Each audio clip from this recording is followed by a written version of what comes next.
अगला सवाल, ये बात तो सभी जानते हैं कि जो असहाय हैं, कमज़ोर हैं, उनकी मदद करनी चाहिए, लेकिन आप दिव्यांगों और कन्याओं को भोजन कराने की बात करते हैं, उपाय बताते हैं, तो इसके पीछे कारण क्या है? बेटा, आप देखिए कि जहाँ जिस तरह का कोई इंसान रहता है उसके घर से वैसी ही खुशबू आती है।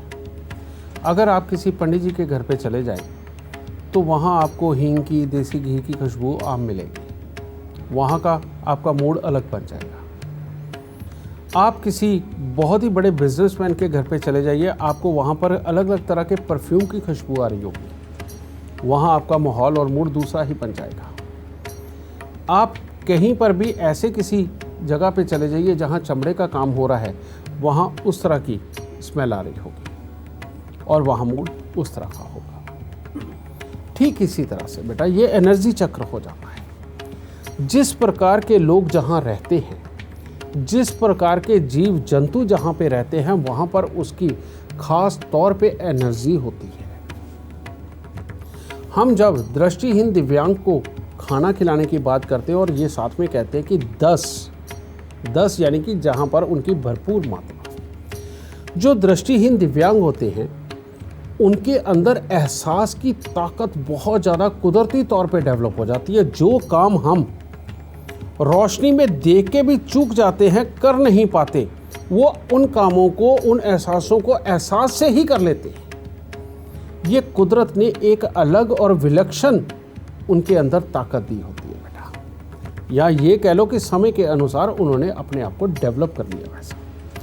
अब उनके अंदर की ये वाली जो ताकत है, जो एहसास वाली है, जो स्ट्रिक्टली डिसीजन लेने वाली ताकत है, ये सिर्फ और सिर्फ दृष्टिहीन दिव्यांगों में ही होती है।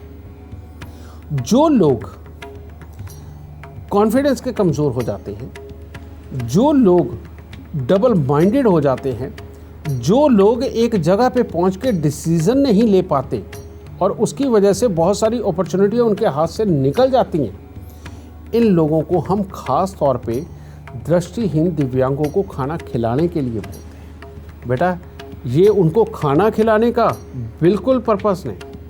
पर्पस है कि उनकी झोली में, उनके शरीर में, उनके आसपास में, उनके ऑरा में जो एक स्पेशल ताकत डेवलप हुई है, उसको आपको लाने को कहा जाता है। आप वहाँ खाना खिलाने के बहाने जाते हो और उनसे वो ताकत लेके आते हो। उनको तो बेचारों को पता भी नहीं, और उनके अंदर से ये रोज़ इतनी निकल रही होती है कि उनको कोई कमी नहीं पड़ती। जैसे आप नदी में नहा लीजिए, आपके नदी में नहाने से आपका तन गीला होगा, क्या नदी का पानी कम हो जाएगा? नहीं हो सकता।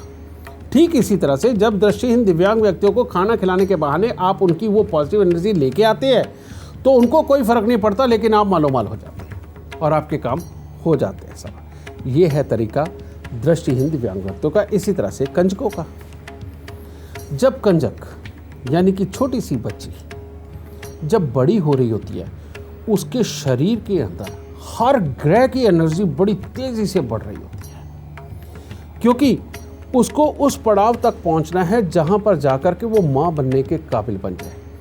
और कुदरत जब बच्ची को बड़ा कर रही होती है तो एक बहुत ही तेज़ घटना चक्र उसके शरीर के आसपास चला रही होती है, उसके अंदर चला रही होती है, उसके बाहर के ऑरा में बड़ी ज़बरदस्त किस्म की हलचल होती है और हर एनर्जी बड़ी प्रबल होती है। और हर एनर्जी जब बड़ी प्रबल होती है और बिल्कुल फ्रेश होती है, तो जब हम कन्या पूजन के लिए बोलते हैं, ख़ास तौर पे किन लोगों को बोलते हैं? उन लोगों को बोलते हैं जिनका मानसिक चक्र किसी न किसी तरह से डिस्टर्ब हो रहा हो, जो लोग एक सही डिसीज़न लेने के काबिल नहीं रहते और बार बार डिसीज़न तक पहुंच के गलत डिसीज़न ले जाते हैं, समझे?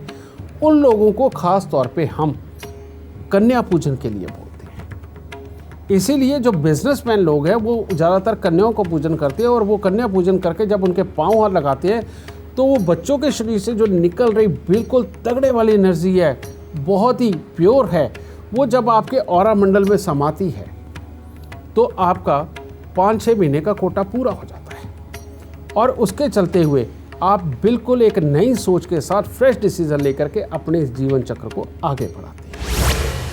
गुरुदेव, आज हमारे दर्शकों के लिए क्या है खास गुरु मंत्र? बेटा देखो, आज उपायों की बातें करी हैं, इनके साइंटिफिक रीज़न आपको समझाए हैं। और ये सच बात है कि जो बर्तन खाली होगा उसको तो जितना मर्जी भर लो, और भरे हुए को भरा नहीं जा सकता। ये बात सत्य है। और इसीलिए जो मानने वाले हैं वो बहुत जल्दी मान जाएंगे, क्योंकि तर्क मानने वाले दुनिया में हैं, वो लेते हैं, और जो नहीं मानने वाले वो हर चीज़ में कमी निकाल देते हैं। तो मैं आज आपको गुरु मंत्र भी इसी के ऊपर दूंगा, और वो क्या है। जब तक बेटा आप खाली बर्तन बने रहोगे, और जबकि होना ये चाहिए कि इंसान को मरते दम तक खाली बर्तन बन के रहना चाहिए, कि जब भी जहाँ से भी कहीं से भी अपने छोटे वाले से, अपने बड़े वाले से, किसी के पास से भी कोई भी काम की बात हो या ज्ञान की बात मिल रही हो ना, उसको उसी वक्त मना कभी मत करो, कभी मना मत करो। आप उस चीज़ को अपने पास रखो, और जीवन में एक बार या 2 बार उसको आजमा के ज़रूर देखो, उसको मान के ज़रूर देखो।